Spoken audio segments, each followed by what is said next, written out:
ஒரு நாள் விமானத்தை சுத்தம் செய்யும் பணியாளன் ஒருவன் விமான ஓட்டியின் அறையை சுத்தம் செய்தான். அப்போது விமானம் ஓட்டுவது எப்படி முதல் பகுதி என்ற புத்தகத்தை கண்டான். அவன் அந்த புத்தகத்தை பிரித்தான். முதல் பக்கத்தில் இன்ஜினை ஸ்டார்ட் செய்ய சிகப்பு கலர் பட்டனை அழுத்துக என எழுதியிருந்தது. உடனே அவன் விமானியின் இருக்கையில் அமர்ந்து சிகப்பு கலர் பட்டனை அழுத்தினான். இன்ஜின் ஸ்டார்ட் ஆகிவிட்டது. அவனுக்கு ஒரே குஷியாகிவிட்டது.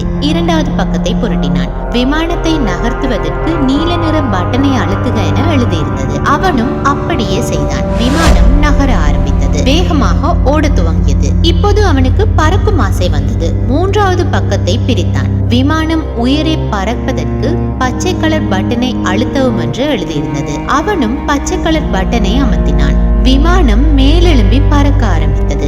அவனும் மிகவும் உற்சாகமாக 20 நிமிடங்கள் வானத்தில் பறந்தான். பின்னர் மிகவும் திருப்தி அடைந்தவனாக விமானத்தை கீழே இறக்க முடிவு செய்தான். அதனால் புத்தகத்தின் 4வது பக்கத்தை புரட்டினான். அவ்வளவுதான். அவனுக்கு மயக்கம் வந்து கை கால்கள் நடுங்க ஆரம்பித்து விட்டன. காரணம் 4வது பக்கத்தில் எழுதியிருந்தது விமானத்தை எப்படி கீழே இறக்குவது என்பதை கற்றுக்கொள்ள இந்த புத்தகத்தின் 2வது பகுதியை அருகில் உள்ள புத்தக கடையில் வாங்கி படியுங்கள் என எழுதியிருந்தது. இந்த கதையிலிருந்து ஒரு நீதியை நாங்கள் கற்றுக்கொள்ளலாம். அதாவது ஒரு விஷயத்தை பற்றி முழுமையாக தெரிந்து கொள்ளாமல் அதில் இறங்கக்கூடாது. அரைகுறை கல்வி ஆபத்தானது மட்டுமல்ல, அது அபாயகரமானதும் கூட.